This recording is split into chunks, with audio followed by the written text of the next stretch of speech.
Hi అందరికీ, నేను మీ తెలంగాణ అమ్మాయి. దోస పిండితో గుంత పొంగనాలు ఎట్లా చేయాలో చూపిస్తా.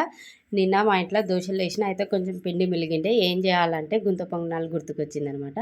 ఇక ఇప్పుడు ఆ పిండి తీసుకొని దానిలో ఒక కప్పు వరకు ఉప్మా రవ్వ వేసుకోవాలి. తర్వాత ఉల్లిపాయలు, ఎల్లిపాయలు, పచ్చిమిర్చి, కొత్తిమీర, కరివేపాకు, కొంచెం జీలకర్ర. మనం ఆల్రెడీ దోశ పిండిలో ఉప్పు వేసి ఉంటాం కాబట్టి కొంచెం ఉప్పు వేసుకొని ఒకసారి కలుపుకొని, కుదిరితే క్యారెట్ కూడా వేసుకోండి, మంచి టేస్ట్ వస్తుంది అనమాట. దీన్ని ఒక 10 నిమిషాలు పక్కకు పెట్టేసిన తర్వాత ఇప్పుడు గుంత పొంగనాల గిన్నె పొయ్యి మీద పెట్టుకొని దానిలలో ఆయిల్ వేసుకోవాలి.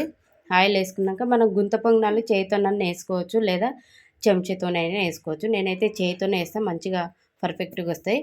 ఇక మొత్తం వేసుకున్న తర్వాత దానిపైన మళ్ళీ కొంచెం కొంచెం ఆయిల్ వేసుకోవాలి. గుంత పొంగనాల పైన ఒక 5 నిమిషాల తర్వాత దీన్ని తిప్పేసుకుంటే సరిపోతుంది. గుంత పొంగనాలు అటు సైడ్ కూడా వేగిన తర్వాత తింటే మస్తు టేస్ట్ ఉంటుంది. కంపల్సరీ ట్రై చేయండి.